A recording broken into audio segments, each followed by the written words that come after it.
ఇప్పుడిప్పుడే బయటకు వస్తున్నటువంటి డ్రోన్ కెమెరా ద్వారా ములుగు నియోజకవర్గంలోని మరి తాడ్వాయి నుంచి మేడారం సమ్మక్క సార్లం వెళ్లే దారిలో 1,00,000 చెట్లు దాదాపుగా ఇప్పటి వరకు డ్రోన్ కెమెరా ద్వారా వచ్చిన అంచనా 500 ఎకరాలలో 78,000 చెట్లు ఆ గాలికి మొత్తం 31వ తారీఖు నాడు కురిసినటువంటి భారీ వర్షాలు మరొక రకమైనటువంటి సుడిగాలి రావడంతో 78,000 ఓన్లీ డ్రోన్ కెమెరా ద్వారా, కానీ చెట్టు నుంచి చెట్టు కౌంట్ చేస్తే అది లక్షలలో ఉండొచ్చు అనేది అనిపిస్తా ఉంది. దీన్ని మరి టొరండో అంటే ఒక రకమైనటువంటి సుడిగాలి వీచి 100 ఎకరాల్లో చెట్లు మొత్తం కూడా నష్టపోవడం జరిగింది.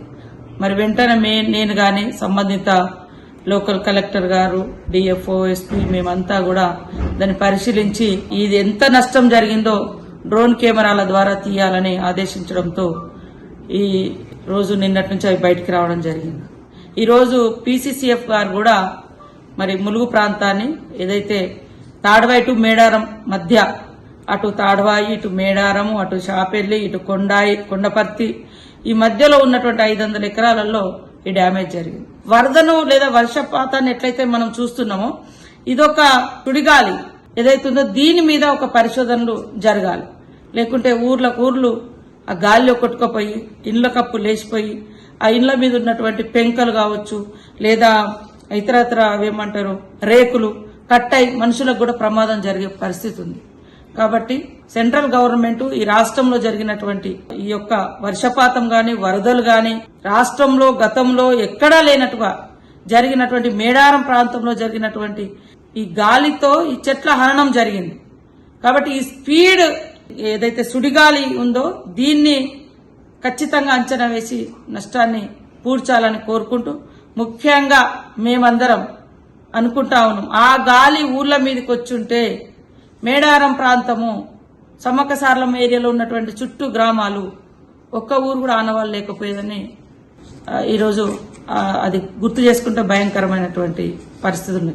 ఆ తల్లుల దయ మూలంగా చెట్ల మించి గాలి వెళ్లిపోయి ఊర్లు సేఫ్ గా ఉన్నాయని అనుకుంటున్నాం ఈ రోజు.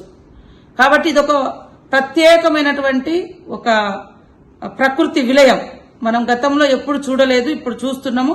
దీని మీద ఖచ్చితంగా పరిశోధన చేయాల్సిన అవసరం ఉంది. ఈ మళ్లీ రీప్లేస్ చేసుకోవడానికి అది నేషనల్ మన వైల్డ్ లైఫ్ ఏరియా. సో దాన్ని రకరకాల మంచి వనమూలికలకు కూడా ఎఫెక్ట్ అయింది. 100 ఏళ్ల నాటి చెట్లు కూడా మనం కోల్పోవడం జరిగింది. ఆ ప్రాంతాన్ని మరి ఇక్కడటువంటి కిషన్ రెడ్డి గారు, సెంట్రల్ మినిస్టర్ గారు, బండి సంజయ్ గారు ప్రత్యేక చొరవ తీసుకొని ఆ ప్రాంతాన్ని రీప్లేస్ చేయాలి, మళ్లీ వాటికి నిధులను శాంక్షన్ చేయాలి. ఇటు రాష్ట్ర ప్రభుత్వం నుంచి కూడా తప్పకుండా సీఎం గారి దృష్టికి నిన్న ఈ చెట్లు పడిపోయిన దృష్టి తీసుకెళ్లినాము.